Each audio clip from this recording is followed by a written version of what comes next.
Salut les décrochés! Cet épisode est très particulier pour moi, car en plus d'être le tout premier, j'y reçois une pilote et une femme que j'admire depuis mes débuts en parapente. J'ai eu la chance de la suivre lors d'une journée de vol à Saint-Hilaire, ou Saint-Île pour les intimes. Le soir, nous avons enregistré cet épisode sur son canapé, en présence de ces deux chiens que vous allez sûrement entendre renifler les micros et demander des papouilles. Carole Lecomte vit à 1000 à l'heure. Elle déborde d'énergie positive et gère une double vie d'une main de fer. Et lorsqu'elle vole, c'est un parfait équilibre entre fun, précision et partage. Lors de cet épisode, nous commencerons par faire un peu connaissance avec Carole, puis nous plongerons petit à petit dans l'univers de l'accro, sa discipline principale. Je vous souhaite une très bonne écoute. Bonjour à tous, aujourd'hui nous sommes chez Carole Lecomte. Carole, bonsoir, merci beaucoup pour ton accueil très chaleureux. J'aimerais commencer cet épisode par te laisser te présenter librement à nos auditeurs et nos auditrices qui ne te connaîtraient pas. Écoute, bonsoir à toi. Déjà, merci beaucoup pour cette invitation et je suis vraiment très heureuse de faire du coup ton tout premier podcast. Je crois qu'il y a, a priori, il y a une seule fois dans une vie où on fait un tout premier. Et en général, le but, c'est qu'il marque à vie et qu'il soit bien. Alors, moi, qui suis-je? Du coup, je m'appelle Carole Lecomte, j'ai 50 ans. Là, on est chez moi. On est à côté de Chambéry, près du lac du Bourget, et à proximité de plein de sites extraordinaires de parapente, mais aussi de ski, tout ça. Et on est dans un endroit qui me tient particulièrement à cœur parce que c'est une des parties de cette planète où il y a beaucoup de choses que j'aime, même si j'aime un peu partout. Et alors, qui je suis? Ah, c'est dur, hein. Alors souvent, on va se définir par ce qu'on fait. Du coup, au niveau du métier, au départ, je suis chirurgien dentiste, mais même là, ça suffit pas parce que j'ai évolué et je fais que de la chirurgie. Du coup, je suis une dentiste qui s'est spécialisée en chirurgie orale et qui adore le partage. Et du coup, j'ai eu besoin, en plus du cabinet, de faire de l'enseignement, des conférences, tout ça, d'écrire des articles. Voilà, ça c'est pour le côté technico-pratique professionnel. Et à côté, sinon, écoute, je suis une personne qui essaye de vivre ses rêves. Et du coup, j'essaie de vivre mes rêves en réalisant tout ce qui peut être artistique, sportif, enfin tout ce qui peut me toucher. Du coup, ça a commencé avec du dessin, historiquement, je pense, quand j'avais 6-7 ans. Et puis la musique, que j'ai commencé vers 15-16 ans. Et puis le parapente, que j'ai commencé il y a à peu près 9 ans. Voilà. Merci beaucoup Carole pour cette introduction. Avant de parler de parapente, qui est quand même notre sujet, je souhaite situer et tenter de comprendre le personnage de Clo. Professionnellement, comme tu l'as évoqué, tu gères un cabinet dentaire à Paris, tu es spécialisé en chirurgie orale. Et avant ça, tu as fait des études à Toulouse. Dans une interview que tu as donnée, tu dis « Cela a transformé la personne que j'étais en quelqu'un d'encore plus humain, encore plus jusqu'au boutiste dans tous les domaines. » Comment est-ce que ces études et ton métier influencent-ils ta pratique du parapente et tout le reste de tes passions qu'on évoquera un peu plus tard? Waouh! Alors, c'est une vraie question. J'ai l'impression qu'il y a des spécificités qui vont un peu dépendre de ce qu'on fait, mais il y a aussi les spécificités dans notre vie, dans nos comportements, dans nos réactions qui dépendent de qui on est profondément. Et j'ai vraiment l'impression que notamment la passion ou la façon d'appréhender les choses qu'on fait vont dépendre de la rencontre entre qui on est de façon intrinsèque, telle qu'on s'est construite justement dans sa vie et tout, et une pratique qui va permettre de révéler cette approche et cette façon qu'on va avoir d'appréhender toute forme d'activité. C'est marrant que tu aies déjà évoqué ça, parce que tout est dit dedans en fait. C'est-à-dire que l'approche que j'ai eue lors des études pour aller devenir dentiste, qui au départ je pensais pas du tout devenir dentiste et faire ce métier, mais qui s'est passionné pour l'anatomie, la physiologie, la chirurgie, enfin tout ce qui m'a permis de comprendre ça et qui m'a vraiment énormément apporté, qui m'a permis d'avoir la chance de soigner des patients. en fait, ces choses-là, c'est les mêmes choses qu'on retrouve, comme tu l'as dit, dans le parapente, dans tous les domaines, parce que ce côté jusqu'au boutiste, ce besoin de comprendre, ce besoin d'être capable de décoder pour faire, pour parfaire et pour partager, globalement, c'est un peu la même implication et c'est un peu le même domaine de risque. C'est-à-dire que la chirurgie est à la dentisterie, un petit peu ce que le parapente est au sport extérieur, quoi. C'est pas du golf. Il y a une notion dans le parapente où les éléments, tu vas pas tous les maîtriser, il va falloir être capable de les décoder avant et qui vont te dire tu peux y aller, tu peux pas y aller. Le matériel, il est hyper important, il faut être un petit peu geek et s'y intéresser et passer du temps. Il y a des gammes, comme pour la musique, comme pour tout, il va falloir éviter les effets de bord, les effets de Dunning-Kruger par exemple, où dès que tu commences quelque chose, tu crois que tu sais déjà vite beaucoup, alors qu'en fait, il faut passer par plein de phases, il faut aussi tomber, avoir la chance de tomber sans se faire trop mal pour mieux se relever. Et, et ça, c'est des choses en chirurgie, je les ai vraiment expérimentées du coup très jeune, parce que en fait, tu as ton diplôme de dentiste à 25 ans, quoi. Et à 25 ans, t'es un bébé, hein. T'es un bébé à 25 ans, t'as une vision du monde, une carte du monde qui est encore très belle et naïve. Et ce que tu vas en faire pour soigner des patients et faire des actes qui vont être de plus en plus techniques, de plus en plus engageants, et avec justement l'analyse du risque, et le besoin de développer tes soft skills et tes hard skills, tout ça fait que si t'es pas totalement teubé, t'es en train de construire des schémas neuronaux dans ta tête, t'es en train de construire la conscience de ce que tu es capable ou pas de faire, et de savoir comment tu vas pouvoir repousser progressivement les limites pour devenir la meilleure version de toi-même, sans que ce soit un diktat infernal et qui soit dénué de sens. Au contraire, ça peut être juste un but d'épanouissement qui dépasse des règles un petit peu illusoires d'une société où on voudrait que tout le monde soit toujours meilleur, meilleur, meilleur. On a eu le temps de passer un tout petit peu de temps ensemble et de discuter avant et tout ça.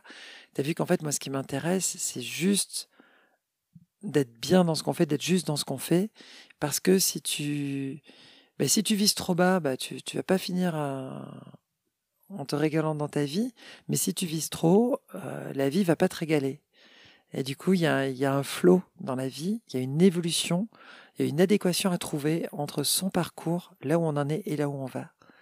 Et c'est vrai que pour moi, c'est quelque chose qui compte énormément. Bon merci beaucoup, Carole.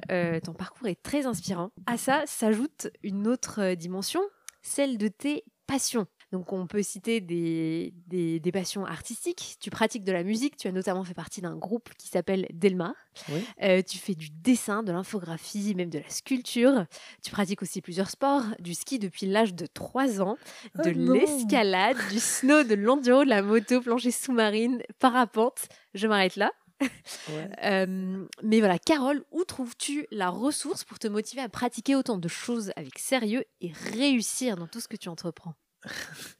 Alors, c'est la loi de Pareto. 20% d'efforts, 80% d'effets. C'est redoutable. Alors, le ski, non, j'ai commencé plus tard, hein. J'ai commencé à 6-8 ans, je sais plus, par là, et puis j'étais nulle. Mais non, en vrai, c'est la loi de Pareto, hein. J'aurais rêvé réussir la loi d'Erickson. C'est la loi de l'expertise où tu fais, c'est la loi des 10 000 heures en pleine conscience, tout ça, sur moins de 10 ans, tout ça. Alors, déjà, il y a deux choses. La première chose, c'est que quand tu apprends un domaine en musique, genre le saxo, ça va t'aider pour la guitare, ça va t'aider pour la batterie, ça va t'aider pour le piano. Et du coup, une chose t'apprend à l'autre. Et après, quand avec de la musique, tu fais des concerts, ça va t'aider aussi pour les conférences. Quand tu travailles avec tes mains et que tu fais du dessin, ça t'aide pour la sculpture, ça t'aide pour la chirurgie, tout ça. Du coup, en fait, les choses ne s'additionnent pas, les choses se multiplient pas, mais les choses s'entrecroisent et s'aident les unes les autres. Une toute dernière question, peut-être avant de rentrer dans le cœur du sujet qui est le parapente. J'ai écouté une conférence que tu as donnée dans le cadre de la pandémie de Covid-19 en donnant des conseils afin d'améliorer son état de santé de manière générale. Là où tu aurais pu t'arrêter à « il faudrait avoir une pratique » ou « il faut avoir une pratique physique régulière », tu vas jusqu'à dire « il faudrait que les personnes reprennent conscience que la vie n'est pas que bosser, qu'on n'est pas un animal qui doit être enfermé toute la journée, on doit vivre dehors, on doit avoir de l'activité physique, on doit avoir du partage. Oui. Carole, j'entends par là que tu ne veux pas être enfermée et que tu adores être à l'extérieur. Est-ce que c'est cet élan qui t'a donné envie de faire du parapente et comment est-ce que cette envie d'être à l'extérieur impacte ta vie tous les jours? C'est exactement ça. En fait, la vie parisienne avait ses limites et la joie de passer des week-ends en studio, tout ça, il a suffi que j'aille faire deux, trois conférences autour du lac Léman, du lac d'Annecy et globalement, je pense qu'il y a eu un séminaire au ski où je voyais des parapentes voler et en fait, je prenais trop de plaisir à chaque fois que j'allais skier, à chaque fois que je partais en week-end, tout ça.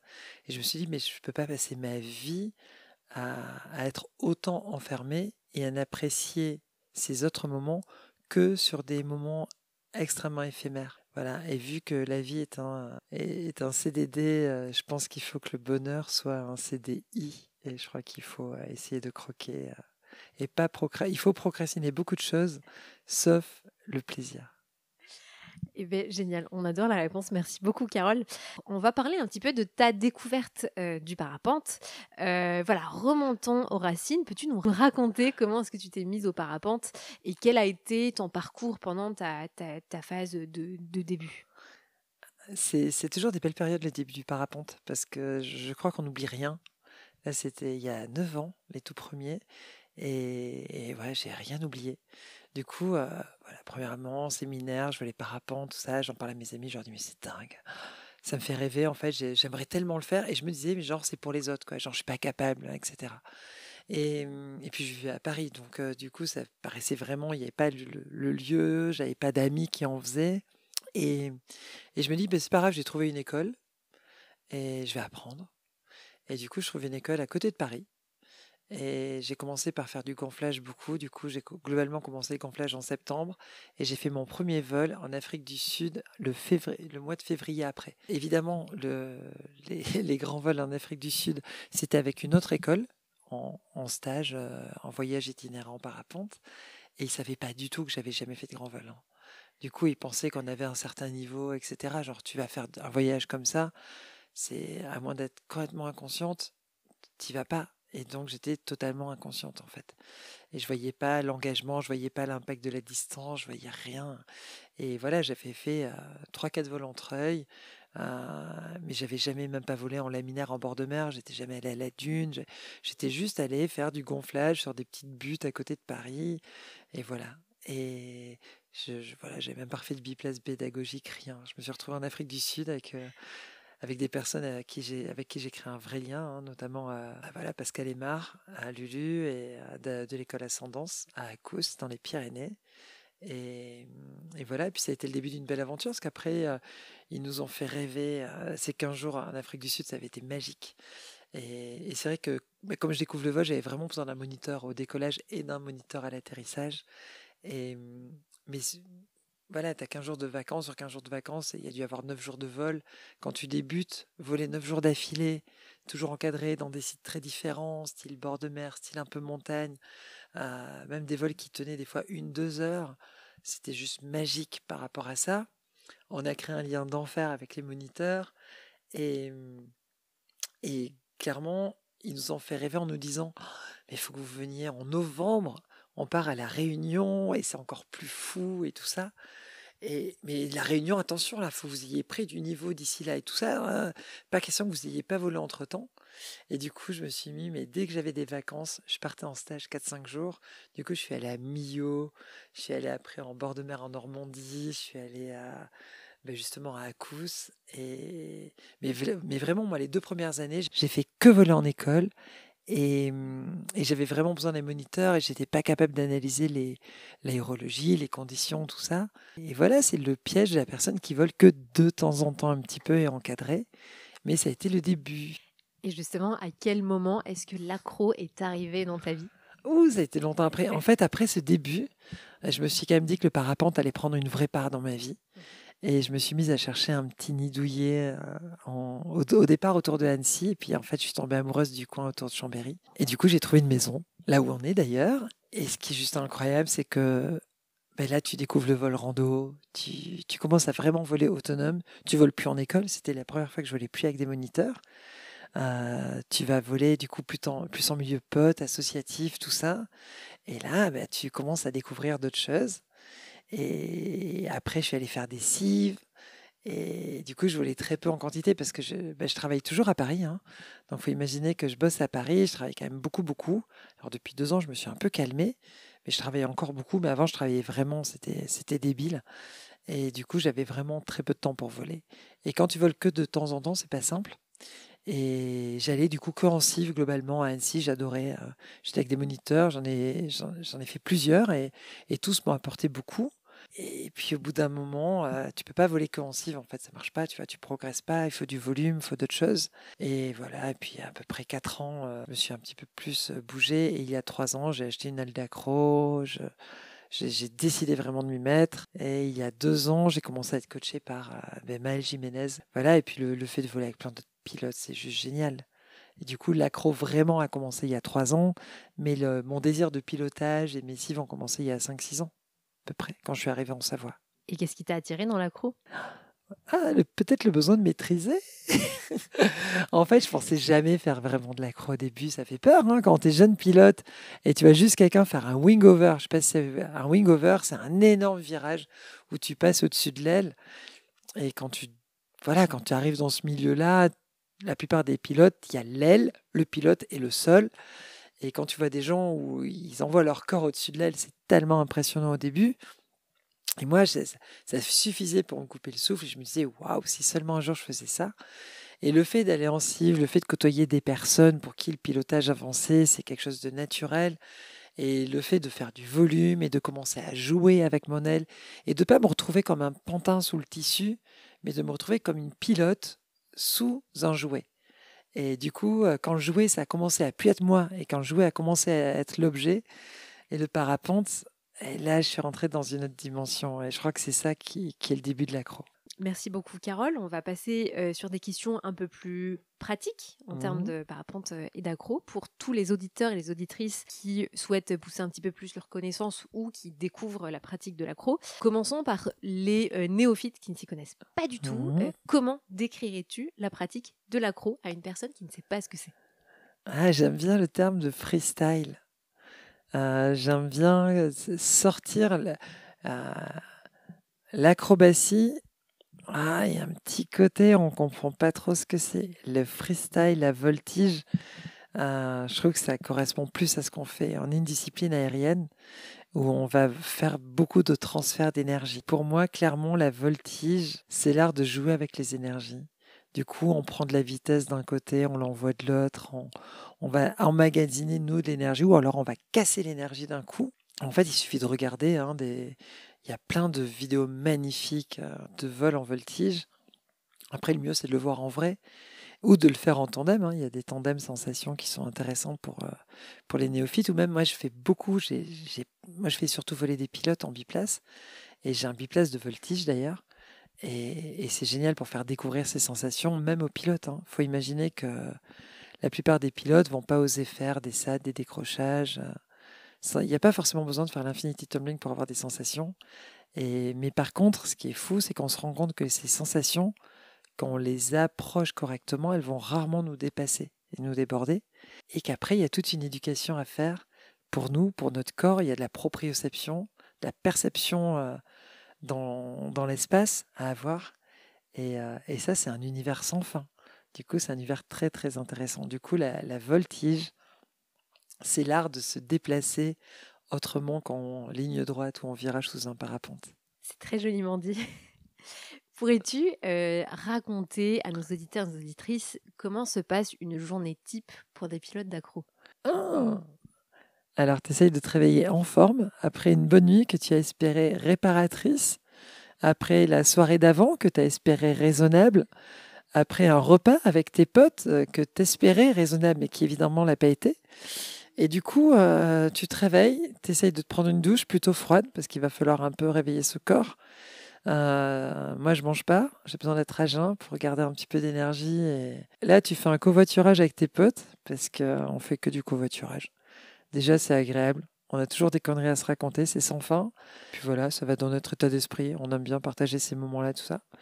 Et puis après, on va se donner rendez-vous à l'atterro. Et à l'apéro, on retrouve les autres. Et après, soit on va avoir des techniques de navette, soit des bus, soit on se fait les rotations entre nous avec différentes voitures, soit on va sur un site qui a des remontées mécaniques. Et voilà, puis on va au décollage. Et là, on est déjà en train de parler en général de ce qu'on a envie, de comment on se sent, des nouvelles des uns des autres. Hey, t'as vu la dernière vidéo Insta d'Axel Cos qui a fait un truc foufou? Et où t'as vu le dernier run de Théo et tout ça? Ou voilà. Ou t'as des nouvelles, je sais pas, bref, tous les potes et tout. C'est vraiment un petit milieu globalement très bienveillant où on se connaît globalement tous. Et en général, les bras sont assez grands ouverts. Et du coup, voilà, ça parle de tout. Ça va vraiment parler depuis la dernière vidéo jusqu'à des trucs de sécurité ou choses comme ça. Un peu tous les sujets sont vraiment présents. Je crois qu'on a assez peu de tabous. Nous, on n'hésite pas à parler, voilà, aussi bien de la sécu, des accidents que de nos peurs, de nos plaisirs, de nos projets, de tout ça. Il n'y a pas trop de limites. Et puis voilà, puis après on est au déco. Au déco, on essaye de se préparer assez vite. Parce qu'en général, on a quand même, on est des morts de faim. On est des adrénaline junkies. Et quand on est là, en général, c'est pas pour acheter le terrain. Et voilà. Et puis l'idée, c'est après de décoller. On essaye de s'étager un peu, de pas tous décoller en même temps. Mais on adore voler pas loin les uns des autres. Donc ça, c'est deux trucs qui marchent pas ensemble. Et voilà, en transition, on va faire un vol globalement droit en général pour aller dans le box. Euh, du coup, ce qu'on appelle un box, en fait, c'est la zone au milieu de rien où on va être le plus haut possible dans une zone dégagée avec, si possible, un champ ou des arbres en dessous. Parce que quand tu fais de l'accro, la question, c'est pas est-ce que tu tireras le secours, hein. La question, c'est quand est-ce que tu le tireras. Et du coup, quand tu tires ton parachute de secours, certains sont dirigeables, parfois tu peux pas t'en servir. Du coup, tu aimes bien être dans un endroit où tu es assez haut, assez protégé et où du coup, tu vas pas embêter les autres si jamais tu as pris 3 tours de twist. Puis après, on essaye de se régaler du déco à latéraux. Nous, vraiment, on est un peu des fans de faire des beaux décos. Et après, on aime bien rigoler en transition. Après, on fait notre run, là, on s'étale tous. Et en général, on essaye toujours de garder un petit peu de mètre en bas pour déjà un peu de sécu pour s'étager et s'emboîter avec les autres formes de vol libre, parce qu'on est sur des sites où il y a toujours des élèves, des biplaces, etc. Et c'est important de les respecter. Et c'est nous qui sommes un peu les plus agiles, en général, qui nous adaptons à eux. Et en même temps, on essaye de s'adapter à eux et de jouer, parce que ça reste un plaisir et du fun. Et du coup, on essaye de faire des beaux posés. En général, on fait des flares, on garde un peu de vitesse, tout ça. Du coup, on essaye de trouver l'endroit où on va gêner personne et où on peut se faire un posé un petit peu précis, un peu stylé. Et voilà, et puis après, on va paquer le plus vite possible. Après, on va boire vite de l'eau pour se réhydrater. Et puis voilà, et puis en général, tu te prends dans les bras avec les potes, t'es mort de rire, tu t'éclates, tu racontes ce que tu viens de faire, ce que tu as vu. Tu as filmé tes potes des fois avec ton iPhone en l'air ou avec ta GoPro sur le genou. Et puis voilà, quoi. Et puis tu es reparti pour un deuxième run, puis un troisième, puis un quatrième. Aujourd'hui, par exemple, on a fait la pause déj dans le bus. Hein. On s'est vraiment pas arrêté. Et ne faut pas déconner quand même, on n'allait pas rater une rote. Et du coup, une rote, c'est la rotation. En fait, c'est juste le fait de partir de latéraux jusqu'au déco pour refaire joujou. En fait, si on était des rats de laboratoire, je pense que les examinateurs ou les laborantins, ils seraient très très inquiets de notre santé mentale. Ou alors ils diraient qu'on est des rats en très très bonne santé, globalement. On n'est pas des rats dépressifs dans tous les cas. On est des rats qui restent pas prostrés dans leur coin. On est des rats qui courent. Si le rat devait avoir un label rouge, on serait label rouge. Hein. On est élevé en plein air en général. Et voilà. Et puis voilà. Et puis globalement, on arrête de voler quand il n'y a plus de nav ou quand il n'y a plus de lumière ou quand il n'y a plus d'essence. Voilà. Et puis après, on se prend un dernier verre qui lui sera plutôt blonde ou sans Pellegrino suivant les styles. Et puis, je ne devrais pas dire autant de marques en fait, c'est pas bien. Bref, de l'eau gazeuse ou de la bière. Puis en général, quand on rentre, on finit de débriefer les vidéos ou pas. Et puis, vu qu'on vient de se quitter depuis 1 heure ou deux, on s'envoie déjà des messages où on se fait Hé, demain, t'as regardé la météo? Et puis, du coup, on fait une battle de à quelle heure on se retrouve. Et puis, on se retrouve. Et c'est reparti. Et puis, quand il pleut, ben, on regarde des vidéos. Des journées qui s'enchaînent assez vite quand même. C'est quoi ton record de run en une journée? Ah non, moi là, je suis nul là-dessus. J'ai zéro endurance. Là, il faut vraiment parler des records des personnes comme Théo Deblic ou Julien Gross ou Axel Coste, tout ça, qui sont des bons énervés Ou Pablo aussi, Pablo Ebrard. C'est des bons énervés de la route. Eux, ils sont capables de taper 20 rods, 24 rods sur des sites qui le permettent. Après, nous, tu sais, ici, on vole beaucoup à Saint-Hilaire-du-Touvet. À Saint-Hilaire, avec le bus, c'est 1 rod par heure, hein. Du coup, quand tu fais 10 rods dans la journée, ben, t'as fait 10 heures. C'est déjà pas mal, tu vois. Globalement, on fait ça. Après, moi, j'adore voler en thermique. On a un site à côté qui s'appelle Vérel, Vérel-Pragondran. C'est un site qui marche un peu comme un petit Organia. Organia, c'est un site mythique. C'est là où il y avait les frères Rodriguez. C'est dans les Pyrénées espagnoles. Et il y a une brise de vallée qui vient sur la Montaña Magica. Et là, ça monte. Il y a des thermiques incroyables, tout ça. Et nous, on a notre petit spot savoyard magique, là, avec un petit déco qui est à peu près à 900 mètres d'altitude, qui est orienté nord-ouest et qui récupère la brise de la vallée de Chambéry, globalement. Et dès qu'on a du nord, avec un petit gradient thermique, on arrive à se faire des sessions magiques où on tient 2, 3, 4 heures. Et après, on a mal au bras. Eh bien, parlant de bras, tu me fais la transition parfaite. Est-ce que la condition physique du pilote est plus importante dans l'accro que dans les autres disciplines de parapente? Ouais, carrément. Alors, je n'ai pas fait de cross très long. J'ai dû faire quelques crosses de 5-6 heures. Je crois que mon plus long, c'était 140 km et c'était vraiment sur un malentendu. Le reste, c'était du 60 km et j'en ai vraiment pas fait beaucoup. Du coup, je pense que quand tu fais du cross et de l'endurance, vraiment physiquement, tu laisses du mental, tu laisses du corps, tu laisses du physique. Après, clairement aussi physiquement, les épreuves les plus dures, et on sait que c'est une des compétitions de sport les plus dures au monde, c'est la X-Alpes, la Red Bull X-Alpes, où c'est du marche et vol poussé à l'extrême, avec là des athlètes qui tapent des D+, enfin voilà. Donc il y a beaucoup de marche et vol. Et là, c'est vraiment un physique très particulier. Après, pour la voltige, pour l'accro, nous, c'est un autre type de physique très particulier, parce que l'air de rien, les figures qu'on fait quand tu dois percer une aile beaucoup de fois, tout ça, les triceps, les dorsaux, les épaules et tout, c'est une très bonne kinéa pour éduquer. Si vous êtes luxé les épaules, tout ça, je vous recommande. J'ai testé la luxation et j'ai testé la rééducation. Mon kiné était très très fier du travail fait sous le parapente. Non, alors on bosse pas beaucoup le bas du corps, hein, mais genre une journée comme aujourd'hui à Saint-Hilaire, où on fera 10 rotations. En fin de journée, tu as fait à peu près 15 000 pas. Sur les 15 000 pas, tu en as fait au moins 10 000 avec un pack de 20 kilos sur le dos. Et le nombre de fois où tu as soulevé ton pack, tu l'as mis sur le dos, tu l'as reposé, pendant le run, tu es extrêmement gainé. Il y a beaucoup de gainage. Et, et puis, tu vois, quand tu as un niveau intermédiaire, moi je pense que j'ai un niveau intermédiaire en accro, bah, tu as une aile quand même qui n'est pas trop petite. Donc, c'est quand même des ailes qui restent encore assez physiques à la commande. Après, les très bons, ils ont quand même des ailes qui sont plus petites et qui sont quand même un peu moins vénères pour eux. Mais vu qu'ils restent 2 fois plus longtemps en l'air parce qu'ils se mettent des entraînements incroyables, à l'arrivée, c'est des machines de guerre. Carole, quelles sont les qualités nécessaires pour être un pilote d'accro? Bah, l'humour, déjà, hein. Après, il faut être bavarde pour les rotes. Non, c'était pas ça la question. Les qualités pour faire de l'accro, faut déjà être passionné. En fait, faut déjà avoir vraiment une vraie envie profonde interne de soi. Après, une autre qualité, c'est aimer la vie. Parce que si tu gères pas bien ce que tu fais, si tu fais pas attention, bah, va y avoir des soucis. Parce que la voltige, c'est une discipline qui est un petit peu engagée. Donc, il faut avoir la tête sur les épaules. Donc, c'est une discipline qui va très très bien au profil type ingénieur, etc. Parce que voilà, faut être bien câblé là-dessus. Et après, non, mais on prend des jets, tout ça, faut pas être trop sujet au vol noir, faut pas trop être sujet aux hypoglycémies, tu vois. Faut avoir une bonne hygiène de vie en vrai. Voilà. Avant, ils se soignaient beaucoup par les herbes, mais aujourd'hui, la discipline, c'est un petit peu assagi.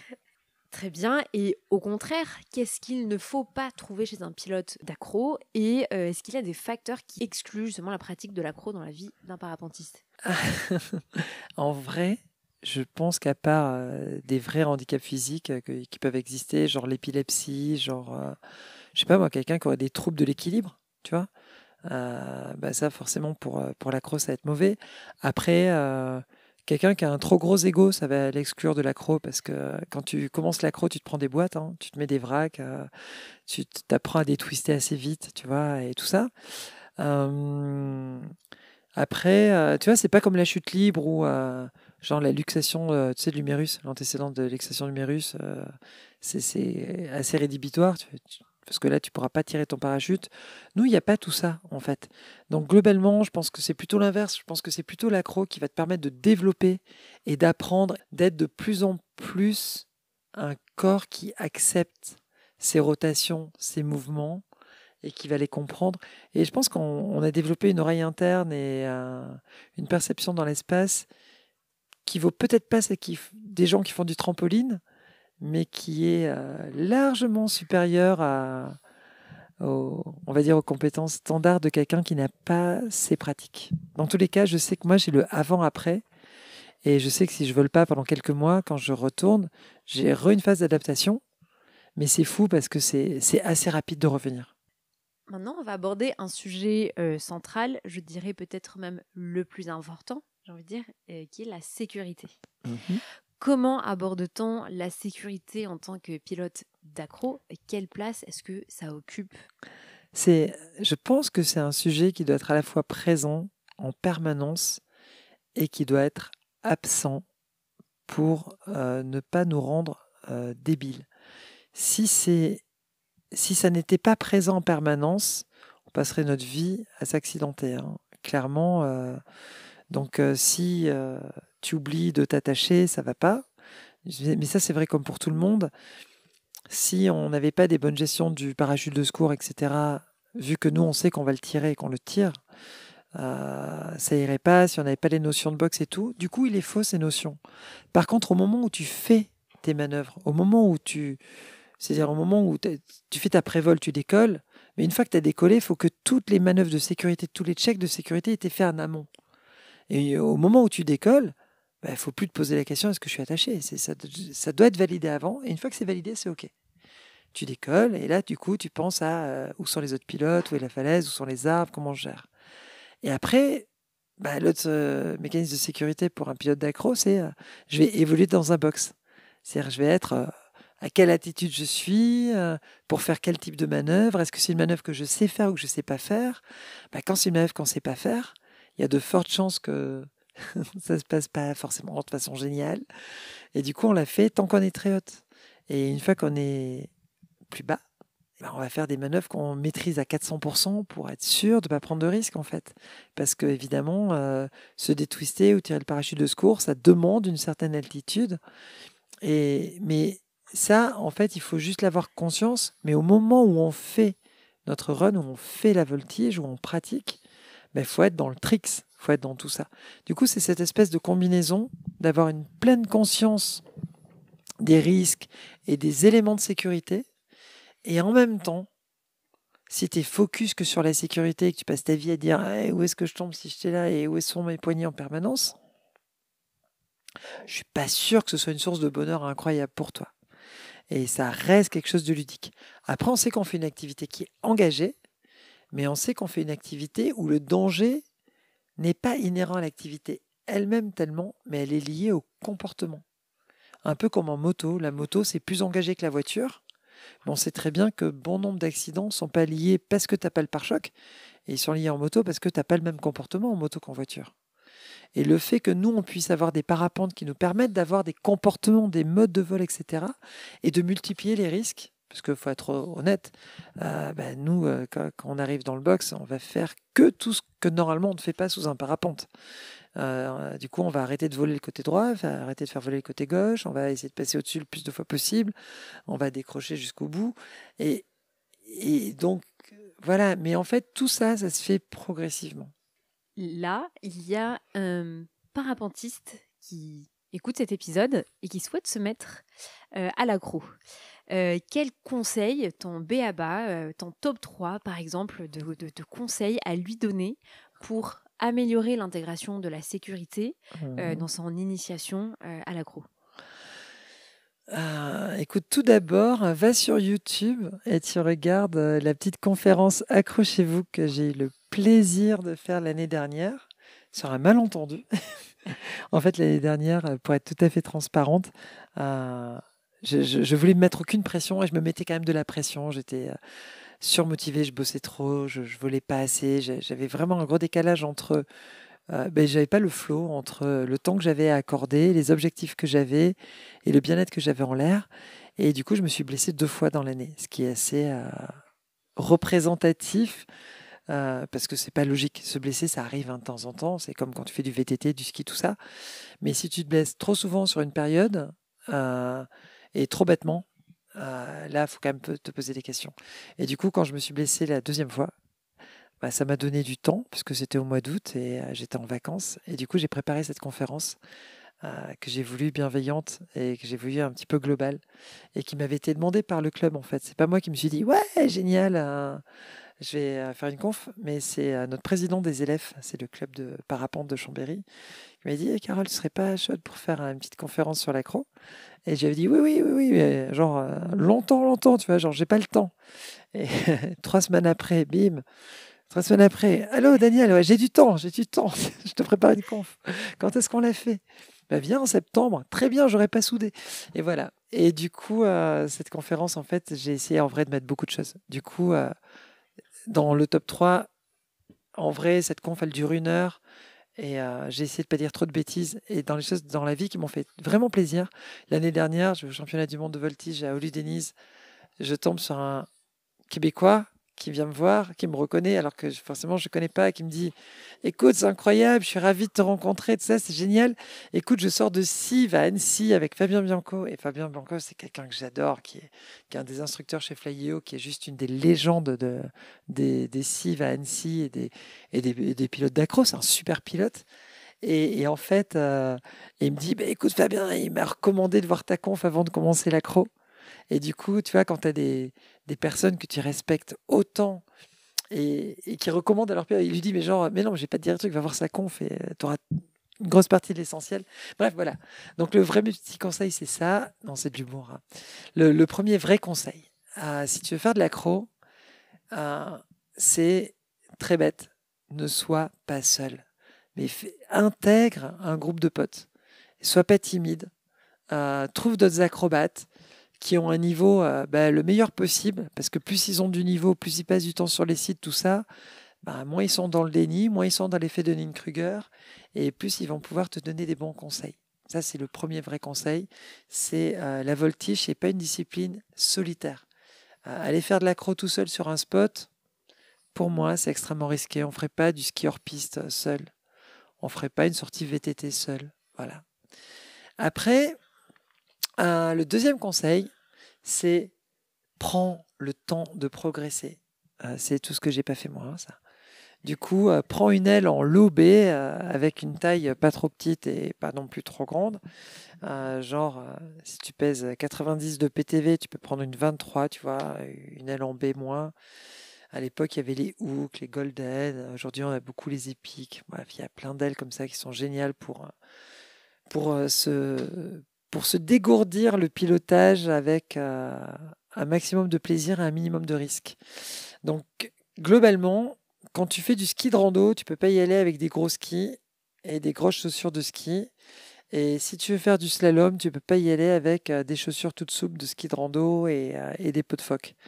Nous, quand tu fais de l'accro, tu vas pas y aller avec une sellette de rando, quoi. Du coup, le deuxième conseil que je vais donner, c'est donc du matos adapté avec une vraie sellette d'accro, avec 2 secours, dont au moins un beamer, un Rogallo d'un côté, un vrai, et une aile qui soit adaptée, qui soit en bon état et qui soit une lobée. Voilà. Et le troisième conseil, du coup, que je peux te donner pour l'accro, c'est prends du plaisir en pratiquant. Voilà.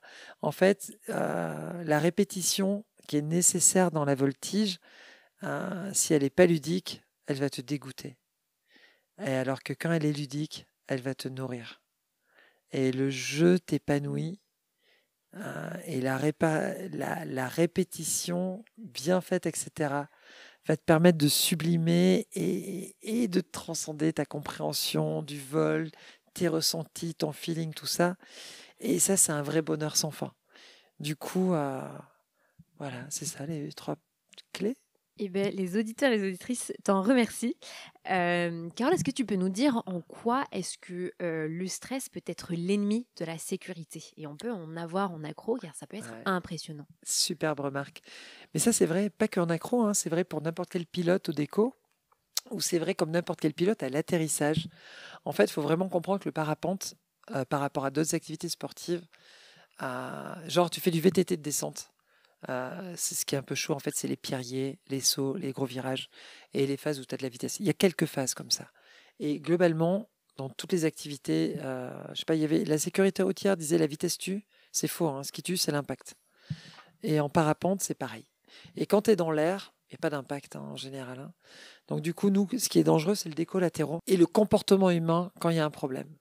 C'est-à-dire que pour le parapentiste d'accro, du coup, pour revenir à la spécificité, s'il y a zéro stress, il ne va pas y avoir assez d'attention. Et s'il n'y a pas assez d'attention, il va y avoir des fautes. Et ça, c'est dangereux. Par contre, à l'inverse, quelqu'un qui a trop de stress va avoir un champ de vision restreint, va avoir le cerveau qui marche moins vite, va avoir moins de feeling au bout des doigts, va moins comprendre, va avoir un temps de retard sur ce qui se passe autour, et il va s'épuiser aussi psychiquement et physiquement. Et il va moins comprendre la situation, il va moins analyser l'environnement. Du coup, un pilote stressé, il ne va pas voir s'il y a un autre pilote à côté, dans le box.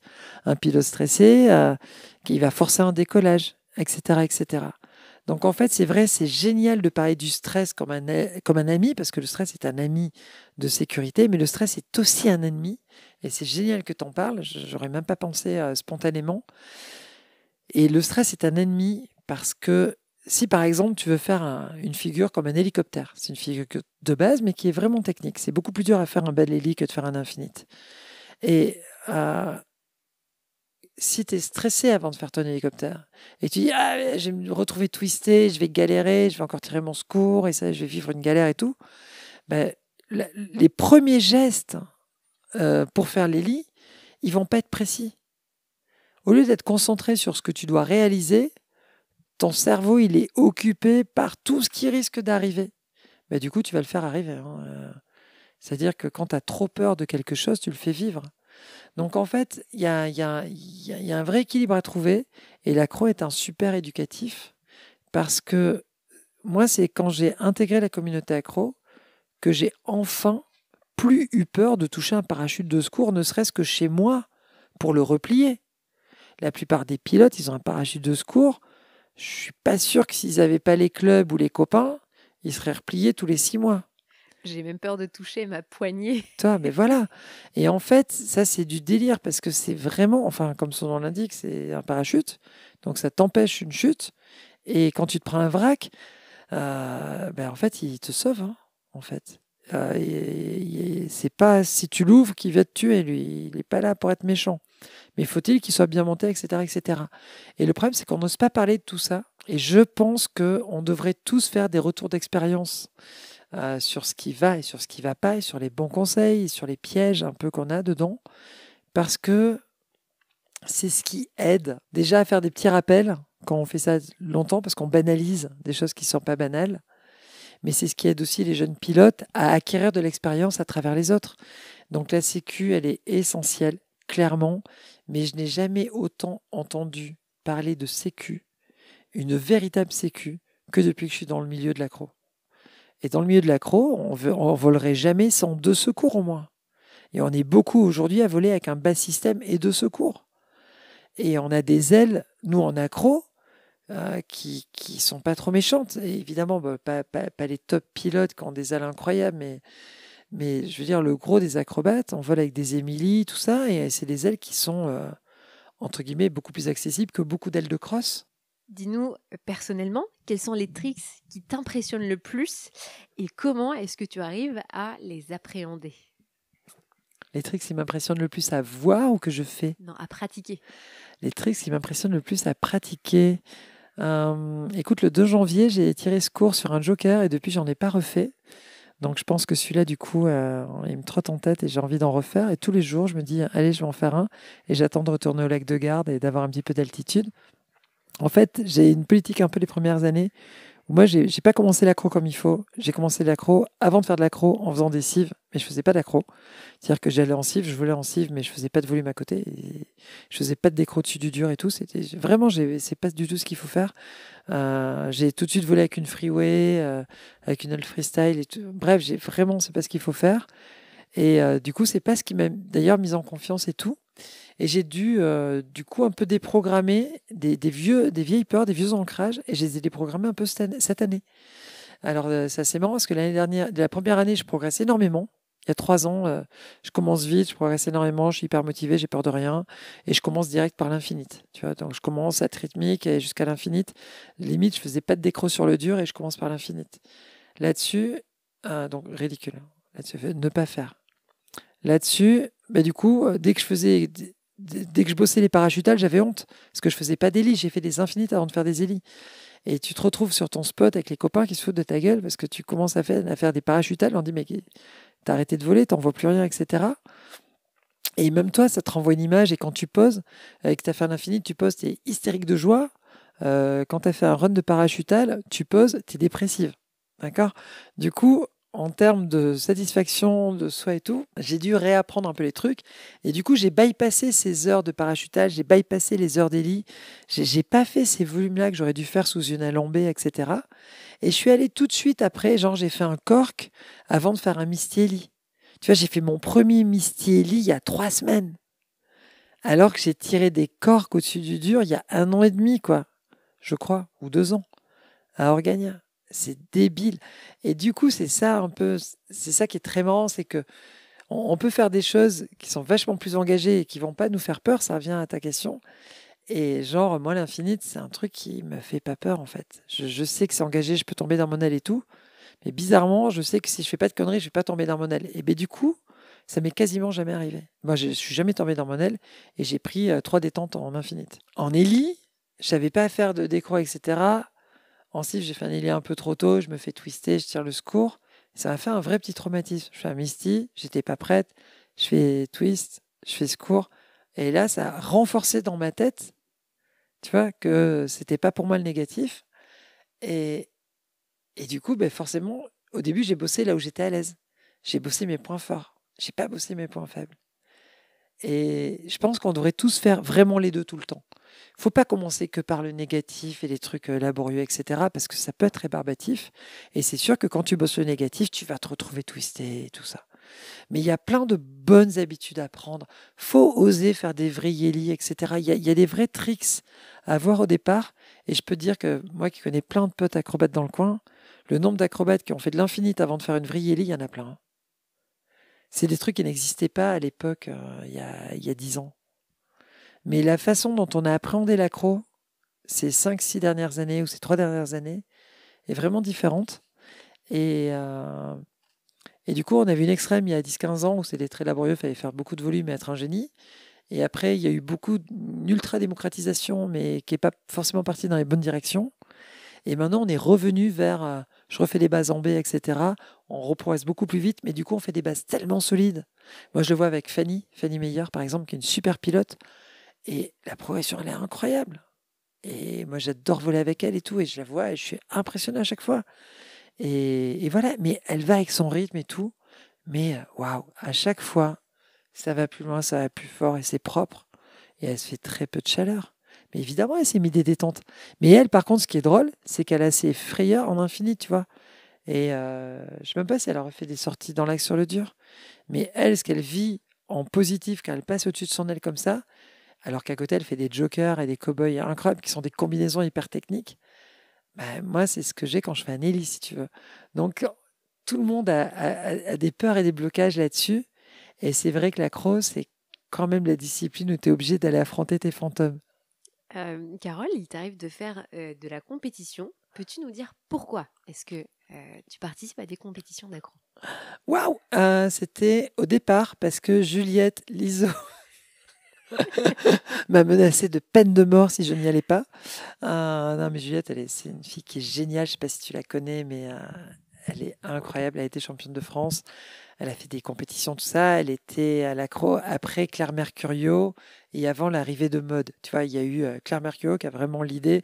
Après, il y a Juliette qui est arrivée. C'était un ovni, zoom. Et là-dessus, il y a Mode Perrin qui est arrivé. Deuxième ovni, triple XL. Boum, boum.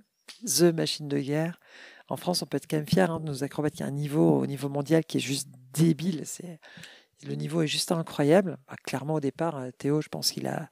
Théo, Tim Alangi, Elliot, ils ont vraiment fait un terreau pour tout. Et François Ragolski, ils ont fait un terreau pour tout le monde. Je veux dire, c'est génial quand déjà dans ton pays, tu as ça. Et du coup, ça a drivé tout le monde vers le haut.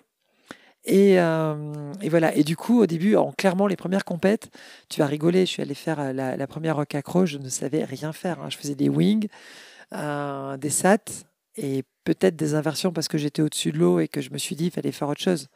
Mais je faisais pas d'hélice, je faisais peut-être une sat rythmique horrible qui montait pas. Et d'ailleurs, je savais même pas, je connaissais même pas les vrais noms techniques de ce qu'il fallait faire.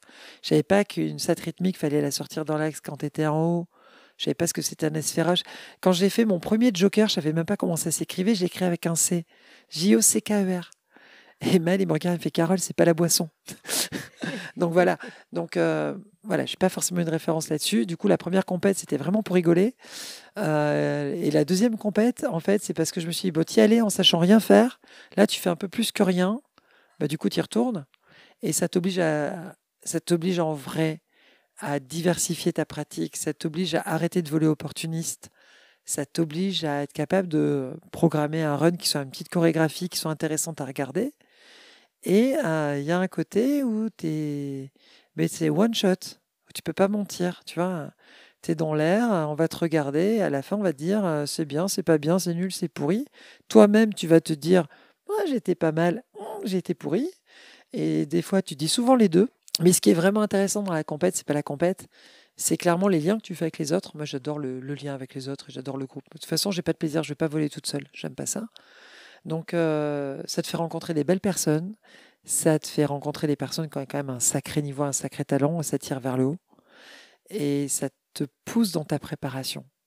Et moi qui aime bien les challenges, qui aime bien les choses bien faites, qui aime bien comprendre et tout, bah, ça m'a enlevé de mes mauvaises habitudes de facilité au début, parce que sinon je pense que je ferais toujours que de l'infini tout droit et tous les jours j'irais dans mon box et je ferais des tours dans l'axe et je sortirais et je remonterais dans le bus pour refaire des tours dans l'axe, alors que là du coup bah, j'ai un plaisir énorme à faire toutes les autres manœuvres et à chercher à en rajouter tout le temps et clairement la compétition là-dessus c'est un très beau moteur.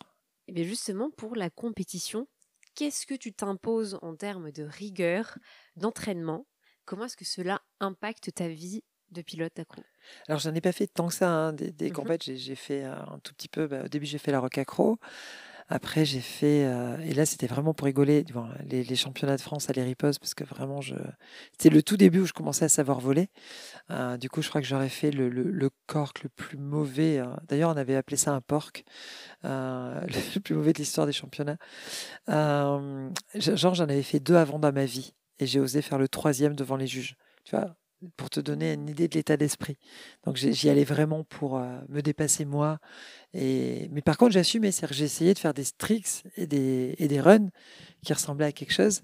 Et d'ailleurs, j'étais content parce que l'année dernière, j'ai eu 2 blessures. Du coup, j'ai pas tant volé que ça. Et j'ai repris le vol un jour et demi avant les championnats du monde à Oulu-Denise. Donc c'était court. En entraînement, un jour et demi, c'était pas terrible. Je pouvais même pas lever mes deux bras pareil. Et j'ai quand même fait des runs en vrai où j'ai pas honte, tu vois. Et ça fait plaisir parce que j'avais fait des jokers, tout ça, tout rythmique, tout mystique, plein de choses où je m'étais sortie et j'avais à peu près volé à mon niveau. Tu vois, j'ai pas volé moins bien ce jour-là que ce que j'étais capable de faire sur mes bons runs d'entraînement. Alors que l'année dernière à Brianz, par exemple, c'était la seule autre compétition que j'ai faite. À Brianz, c'était dur pour moi parce que la veille, j'étais à Muren, qui est un superbe site en Suisse, qui est incroyable. Et je fais vraiment, je crois, mon run parfait, qui était mon run du lendemain et où j'ai tout qui passe magnifiquement bien. Et le lendemain à Brianz, c'était la même mais à l'envers. Voilà, genre tu sais, tu prépares un plat à la maison, tu sais que tu vas recevoir des amis, tu prépares le plat, tu le fais, c'est super bon. 3 jours après, tes amis viennent, tu refais le plat, tout pareil, c'est dégueulasse. Je vois parfaitement. Carole, pour mesurer la performance en cross, par exemple, on va parler de distance, d'altitude. Pour toi et à titre Ouais. personnel, comment mesure-t-on la performance en accro et quel est ton record en cette définition personnelle? Waouh, je sais pas. Il y a pas. Tu sais, en accro, en fait, c'est comme en patinage artistique ou en freestyle. On a toujours une note quand on est évalué par les juges euh, où on va évaluer le coefficient technique des 3 manœuvres les plus difficiles de ton run. on va te donner une note de chorégraphie suivant comment tu as réalisé bien tous les tricks. Et après, tu vas avoir des bonus en fonction de si tu fais des choses twistées ou non et des reverse ou non. Alors moi, je fais pas encore de manœuvres twistées. J'ai fait les premières manœuvres twistées au lac de Garde, mais c'était genre une SAT que je perce. Enfin voilà, mais déjà pour moi, faire ça, c'était juste un énorme dépassement. Alors il y a des pilotes qui, genre mode, elles veulent hyper facilement twister. Ils n'arrêtent pas de dire qu'il y a des figures plus faciles twistées que pas twistées. Mais ça dépend vraiment du niveau. Et voilà, et en fait, non, moi ce que j'aime, c'est quand je suis dans le flow. Tu sais, j'arrive, je fais mes tricks, et il y a vraiment des fois, tu sens que tu es dans le flow. Ton trick, il est beau, tu es bien dedans, tu te fais pas balader, il y a l'énergie, ça connecte vite, tu as un vrai ressenti. Au bout de tes doigts, tu as ton bord de fuite, tu es dans ta sellette, tu es bien. Et en fait, moi, c'est cette auto-évaluation que j'aime bien. Là, cette année, je vais probablement aller au lieu Nice refaire les championnats du monde, mais je ne suis pas allée aux autres compétitions là parce que j'avais envie de m'amuser avec les potes et de prendre du plaisir, de mettre du volume. Ça voulait pas dire que c'est juste que quand tu vas faire les compétitions là, tu as beaucoup de trajets. Sur une journée entière, tu vas faire un seul vol, des fois deux. Et là, moi, j'ai envie de m'éclater, j'ai envie de profiter, j'ai envie de croquer l'accro. J'ai pas beaucoup volé cet hiver. Le printemps, on a tous une météo qui était horrible. Et du coup, cette année, tout le monde est mort de faim et je suis particulièrement comme tout le monde. Du coup, voilà, du coup, cette année, j'ai vraiment pris l'option de garder au Ludénis parce que c'est un super bon endroit, il y a du gaz.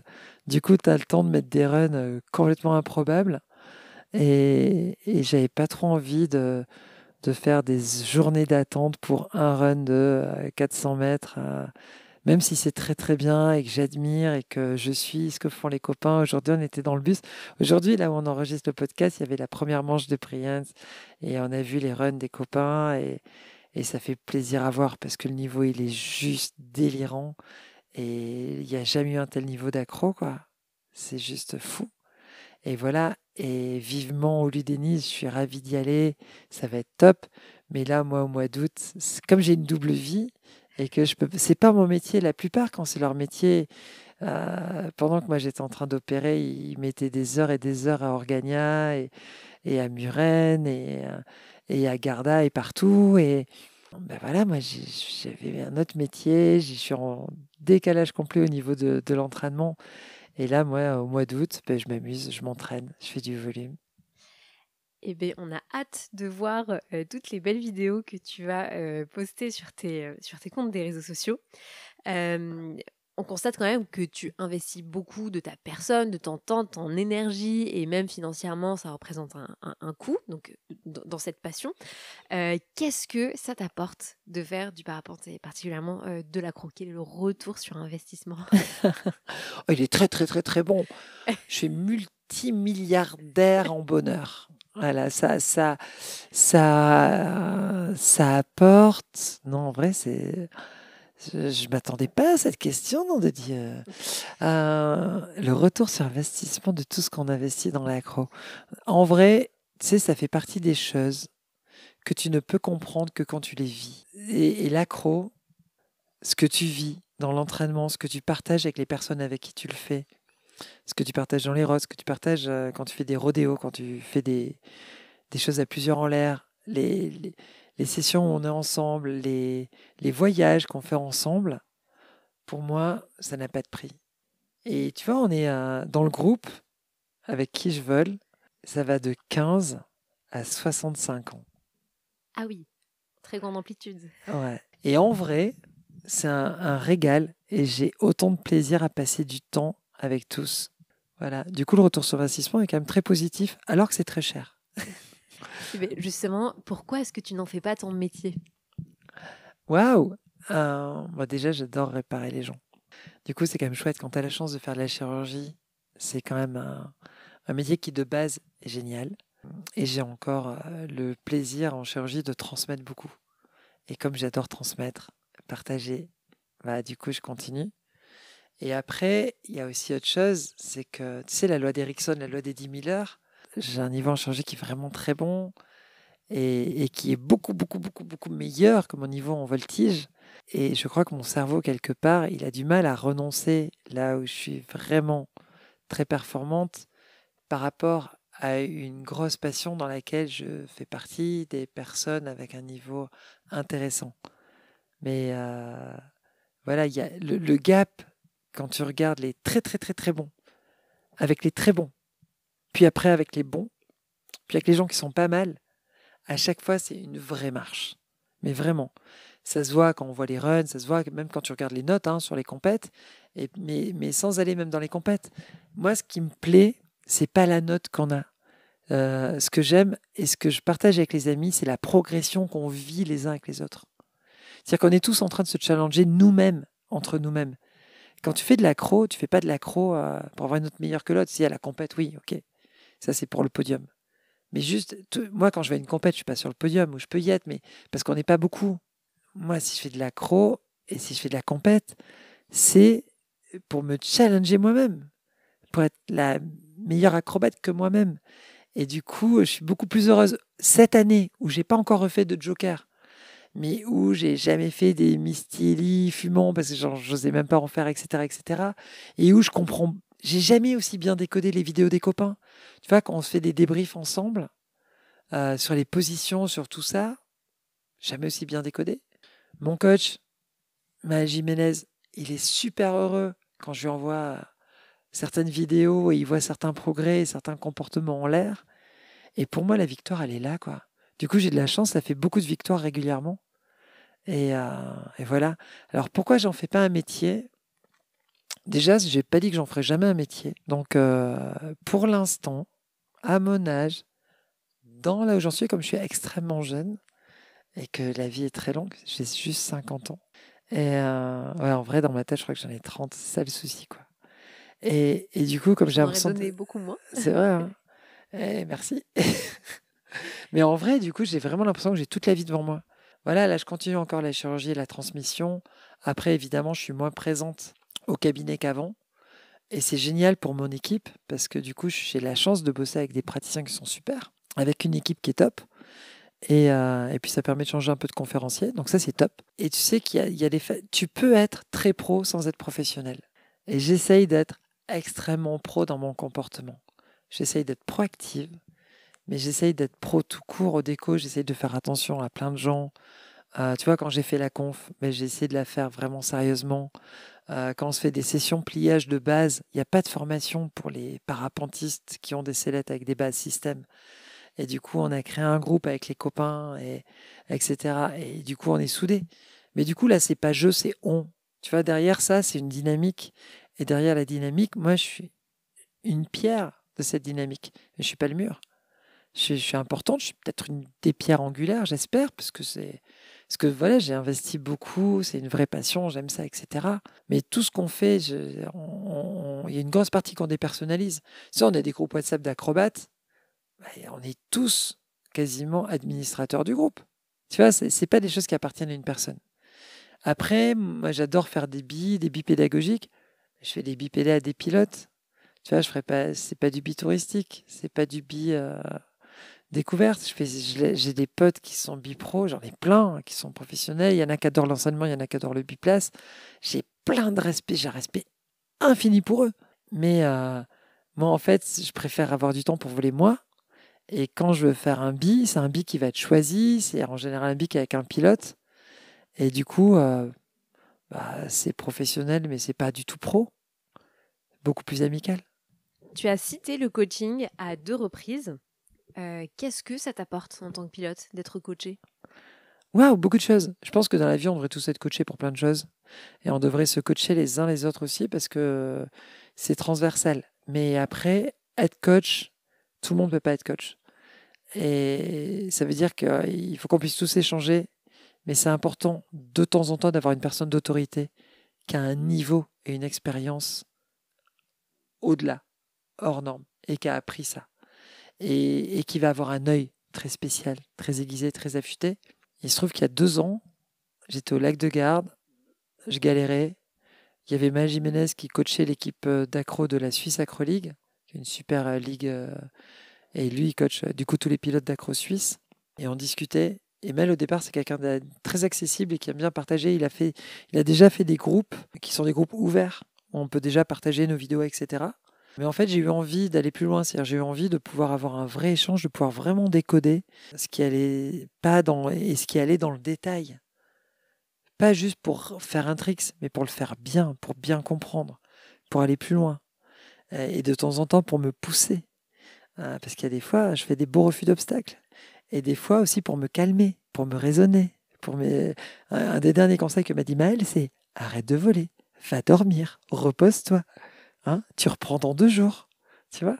Et à côté, un des derniers conseils qu'il m'a donné aussi, c'est Carole, tu fais des Makeli, tu fais des infinis, tu fais pas de Vrieli, c'est un truc de débutant. Et il faudrait quand même que la débutante en toi se réveille et arrête d'avoir peur de trucs qui sont pas dangereux et qui sont cool. Et en fait, c'est des choses, si moi j'avais pas eu mon coach, je les aurais jamais faites, réellement. Et j'aurais été une caricature de moi-même. J'aurais pas corrigé plein de défauts. Et l'année où j'ai volé avant d'être coaché, j'ai développé plein de défauts. Voilà. Et ça, c'est dommage. On sait il y a plein d'enseignements qui comptent, qui sont bien. Tout est important et tout a son intérêt. Les cives ont leur intérêt. Les enseignements en école, évidemment, c'est la base, c'est hyper fondamental. Mais en école, tu peux pas aller trop loin. En cive, tu peux pas tout faire. Et après, il y a des choses, il y a un moment donné, un niveau de pratique. C'est toi qui gères ton engagement. C'est toi le pilote, c'est toi qui dois savoir, c'est toi qui fais. Mais par contre, il faut débriefer derrière. Du coup, il faut que tu aies un briefing et un débriefing. Et ça, sans coach, tu fais comment? Tu fais qu'avec tes potes. Et ça suffit pas. Du coup, tu as les vidéos de Paltacax. Mais ça suffit pas. Donc du coup, une fois que tu as pensé Acromaster, une fois que tu as pensé les tutos de Théo, une fois que tu as pensé les tutos d'Horacio Lorenz, tu fais comment? Du coup, voilà. Nous, on est un groupe d'amis, hein, parce qu'il y a beaucoup de personnes qui sont coachées, beaucoup plus qu'on imagine. Et il y en a plein qui sont coachés en cross, c'est connu. Il y a des préparateurs physiques, préparateurs psychiques, etc. Alors nous, ça reste du coaching qui est globalement très technique, mais c'est un coaching qui en plus upgrade le niveau global du groupe. Et ça, c'est chouette, parce que du coup, il y a un effet domino qui est vraiment bien. Et il y a un effet fédérateur. C'est-à-dire que moi, j'ai plein de personnes qui étaient venues voler avec moi à Garda et qui ont vu comment ça se passait, que entre les runs, surtout à Garda où tu as du temps parce que la rotation est longue, du coup, tu édites ta vidéo tout de suite, tu partages avec ton coach, du coup, il te fait tout de suite un retour quand il peut. Et du coup, quand tu vas revoler, le vol d'avant est 3 fois plus bénéfique. Et du coup, tu vas te focaliser sur juste 2-3 points le vol d'après. Et du coup, tu es mieux. Et du coup, ton cerveau est mieux. Du coup, il a moins le mauvais stress. Et du coup, tu es une meilleure version de toi-même. Ça a l'air d'être une belle relation de confiance qui se crée entre le pilote et son coach. Petite question un petit peu prospective. Dis-moi, Carole, comment vois-tu l'évolution de l'accro dans l'avenir? Wow, ça, c'est une question qui est vraiment juste géniale. L'évolution de l'accro dans l'avenir, à mon avis, c'est une pratique beaucoup plus généralisée avec, plus qu'avant, tous les âges et tous les genres. Je crois que, je te disais avant, nous, dans le groupe d'accro, ça va de 15 à 67 ans à peu près, je crois. Et nous, on voit que dans les groupes de filles, tu as vu aujourd'hui dans le bus, en fait, à Saint-Île, il y a plein de meufs, en fait. On est beaucoup. Et ça fait plaisir. Du coup, c'est une jolie évolution parce que ça montre aussi que. Mais ça rejoint aussi ta question, est-ce que sur le physique ça compte, etc. En fait, le physique ça compte, mais en fait, c'est plus l'énergie, l'explosivité, tout ça. Du coup, comment je vois cette pratique dans le temps? Je la vois comme une pratique qui va permettre d'améliorer le ludique et la sécurité. Je vois que de plus en plus de personnes ont du matériel adapté. J'espère que les gens vont continuer à être raisonnables sur les évolutions des ailes et du matériel pour avoir une aile adaptée. Et voilà, et je pense que plein de personnes, même qui sont plutôt intéressées par le cross, devraient s'intéresser au moins aux fondamentaux de la voltige pour être capable de mettre un petit peu la misère à une aile en B avant de se dire de passer sous une C ou une D. Parce que je crois qu'il y a plein de gens, ils font pas les. Ils n'auront jamais poussé leur aile en B parce qu'ils ont plein de peur. Et ne pas le faire sous une aile en B en se disant ouais, mais quand j'ai ma C, de toute façon, je m'en fous, je la décroche pas, ou ma D, je le fais pas. Oui, mais les notions qu'on développe, le feeling qu'on développe, tout ce qu'on comprend sur la mécavole et sur nos comportements et les réflexes qu'on construit, à mon avis, sont essentielles. Du coup, ne serait-ce que pour la sécurité, c'est pour moi un must do, mais pour le plaisir, c'est un must be. Eh bien, allons tous nous twister. Carole, à plusieurs reprises, tu as eu un vocabulaire représentatif de ta personnalité. Tu parles d'explosivité, d'énergie. Dis-moi comment est-ce que tu arrives à te ressourcer avec autant de passion, autant d'heures de vol, autant d'heures de travail. Comment arrives-tu à trouver du temps pour toi, te poser et te ressourcer? Ah ouais, c'était une très très bonne question également. Tu as une série de bonnes questions, dis donc. Comment je me ressource? Tu vois, regarde, quand je rentre le week-end ici, je suis avec mes 2 Boston Terriers qu'on a probablement entendu dans cet enregistrement à plein de reprises et qui sont des sources de boules d'amour assez géniales. Et je t'avoue, l'amour, ça ressource. Elles sont trop Ah, mignonnes, on leur pardonne. elles sont mimi, hein. Alors, non, comment je me ressource? J'ai de la chance. Déjà, je fais beaucoup d'auto-hypnose, souvent. C'est un truc que j'ai appris à mes dépens. Je me suis rendu compte que, tu sais, genre, des fois tu fais de la poésie et tu t'en rends pas compte. Des fois tu lis un truc intelligent, tu t'en rends pas compte. C'est souvent parce qu'on a fait pas exprès. Et, et en fait, je faisais de l'auto-hypnose. En fait, souvent avant ou pendant mes chirurgies, tu vois, t'opères et t'es dans cet état de flow aussi. C'est 2 appellations pour le flow qu'on va avoir. Du coup, ça me permet déjà de m'économiser. Je fais partie de ces gens qui peuvent conduire 5 heures sans pause, sans me fatiguer, tout ça. Au-delà de ça, j'essaye de vraiment optimiser ma vie. Soit je prends le TGV à 6 heures du matin et de 6 heures à 8 heures du matin dans le TGV, je me mets soit en sommeil, soit en hypnose profonde. Et vraiment, et c'est génial. Et du coup, après, je ressors de cet état quand j'arrive à Paris et je suis bien pour faire ma journée de chirurgie. Le vendredi, quand je rentre, du coup, j'utilise le TGV pour être mon bureau et du coup, je réponds à tous les mails. Et du coup, j'essaye de ne pas avoir trop de temps perdu. Du coup, les choses que je fais, je les fais vraiment à fond. J'essaye de les faire vraiment bien. Je veux pas que ce que je fais d'un côté abîme le reste. C'est trop important. Je peux pas ne pas être au top pour mes patients et je peux pas ne pas être au top sur mon parapente. Sinon, je suis dangereuse pour mes patients et sinon, je suis dangereuse pour moi-même ou les autres pilotes. Donc, du coup, ça, c'est vraiment important d'être bien raccord là-dessus. Et après, déjà, je crois que j'ai la chance, j'ai un petit peu d'énergie quand même. Tout le monde n'a pas forcément, on n'a pas tous les mêmes niveaux d'énergie de base, mais j'ai une vraie bonne hygiène de vie. Et je fais vraiment gaffe à mes rythmes. C'est très bête, mais je fais partie des gens qui ont une montre connectée, qui vérifient un petit peu combien on a dormi, combien d'heures on fait, etc. Et moi, dans ma vie, c'est un très bon garde-fou. Parce que si je me rends compte que j'ai fait 2, 3 nuits qui vont pas, warning. Si je sais que j'ai pas une période qui va bien, warning, etc. Et du coup, j'ai plein de phases de récup en vrai dans tout ça. Où tu as vu dans le bus, je me mets un peu au repos, quoi. C'est entre mes rotes, je sais que ma rote, ça va être 2 minutes 30 d'intensité. Le fait de pas trop stresser quand je fais ma prévol et où je vais décoller. Le fait de faire un run qui va être adapté à mon niveau de fatigue d'avant, etc. Après, je t'avoue, cette année, la première partie de l'année, j'ai vraiment beaucoup travaillé avec beaucoup de déplacements. Et quand j'allais voler les samedis, j'étais éclatée. J'ai vraiment passé le début d'année très dur. Et du coup, j'ai écouté ma fatigue. Je me suis pas dit, t'es pas éclatée cocotte. Je me suis dit, oh, t'es éclatée cocotte, vas-y, cool. Parce que sinon, c'est là où tu te fais bobo. J'ai plus envie du tout de me faire mal, quoi. Voilà, j'aime trop la vie, j'aime trop être en bonne santé et j'aime trop pas être abîmé. Mais je crois que tout le monde est pareil. Du coup, il faut se le répéter ça, pour se dire, je vais adapter mon engagement à mon niveau d'énergie. Et puis de temps en temps, tu acceptes, les conditions sont bonnes et tu te reposes. Mais ça, j'avoue, le discours est facile, la pratique est quasiment impossible. Je comprends complètement. On arrive doucement vers la fin de cet épisode, Carole. On va faire ce que j'appelle la course contre la montre. Ça D'accord? reflète ta personnalité assez dynamique. En fait, c'est une liste de questions qui sont plutôt fermées, auxquelles les Ok. réponses sont courtes. On va mettre Chrono! un minuteur et on Allez, va essayer de répondre à un maximum de questions avec des réponses courtes. ok. Alors, si les 5 minutes s'écoulent et qu'on n'a pas terminé les questions, tant pis, on Tu s'arrêtera. sais, ça s'appelle un croc. Et bah, Un croc question à réponse obligatoirement courte. eh ben, parfait, tu m'as trouvé le nom de cette section C'est le croc! des épisodes. Très bien, on va commencer. Je vais lancer top départ. Carole, quelle est ton aile préférée? Ah, l'Émilie. Quel est le vol que tu as le plus kiffé dans ta vie? Ah, le Mont Blanc. Pourquoi? J'ai décollé à plan Prat et j'ai survolé le Mont Blanc. Je suis montée à 5260 mètres. J'ai fait un vol qui a duré, je sais plus, 5 heures. J'ai fait 140 bornes. Je suis passée par Italie et tout. C'était fou. C'est mon plus beau vol de ma vie. Et tu vois, c'était pas de la cross, c'était du cross. Incroyable. Ton site de vol préféré et pourquoi? Oh non, j'en ai plein. Non, mais plein, j'adore. Mais j'adore Garda. Pourquoi? Garda, putain, c'est de l'Italie. T'as du gaz, t'as de la hauteur, c'est bien.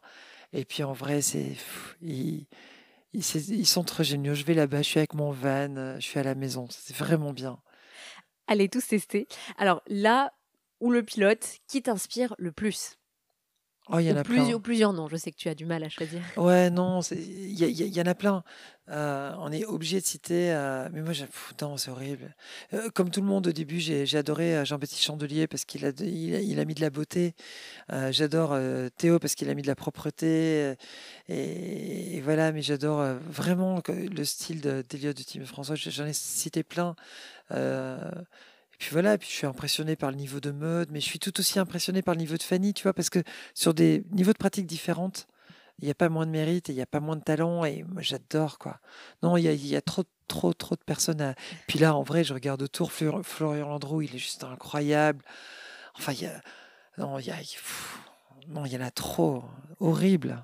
Déjà plusieurs noms à aller regarder.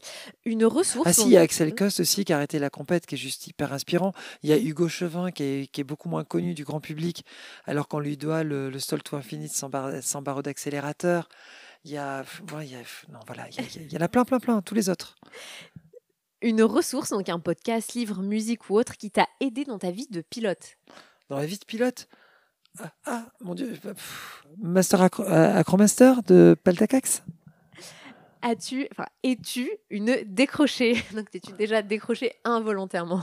Non, pas involontairement. Le vol que tu rêves de faire?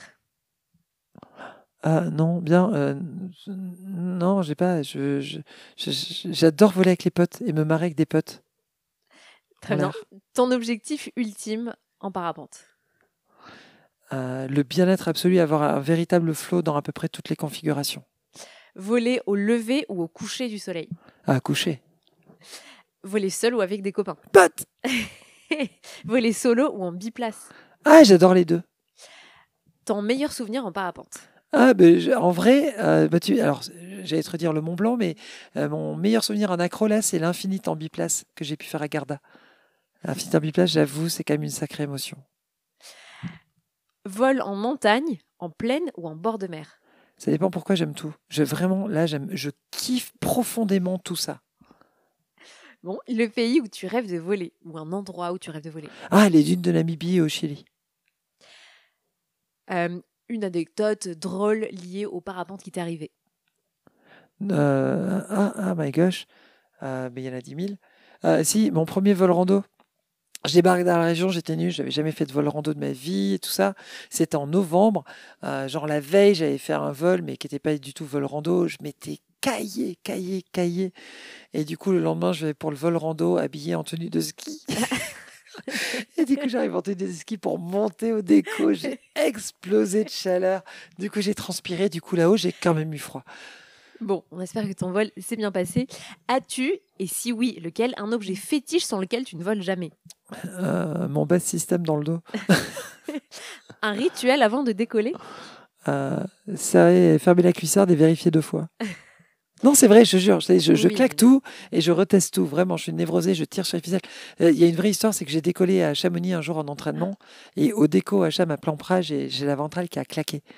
Et du coup, avant de tirer un infini, tout ça, je te jure, tu vérifies quand même que tu es attaché. Tu voles pour la sensation ou pour la contemplation? Ah non, sans sas. Ton nombre de vols par mois? Pardon, ton nombre d'heures de vol par mois? Nul, pas assez. J'ai passé ma vie à faire 40 heures par an, à peu près. La première année où je me suis mise au cross, il y a 3 ans, j'ai fait 100 heures, 120 heures. Et l'année dernière, j'ai passé la moitié de l'année à cicatriser. Cette année, j'ai pas beaucoup volé. Du coup, je dois être cette année peut-être à 60. Bon, allez, 5 dernières secondes. Ton record d'altitude? Plus de 5240 mètres. Ah la vache, impressionnant. Merci beaucoup pour toutes tes réponses, Merci pour cet échange à toi. qui fut plus que intéressant, enrichissant et inspirant. Est-ce que tu as un dernier mot pour clôturer cet épisode? Écoutez les amis, prenez du plaisir, c'est tout. Tout est dit là-dedans, non? Parfait. Eh bien, merci beaucoup, Carole. Merci beaucoup à tous les auditeurs et toutes les auditrices. Voilà les décrochés. C'est la fin de cet épisode. Merci de l'avoir écouté jusqu'au bout. Si vous l'avez apprécié, n'hésitez pas à laisser une note et à le partager autour de vous. Vous pouvez aussi vous abonner au compte Instagram les.décrochés. Je vous donne rendez-vous au prochain épisode et je vous souhaite de très bons vols.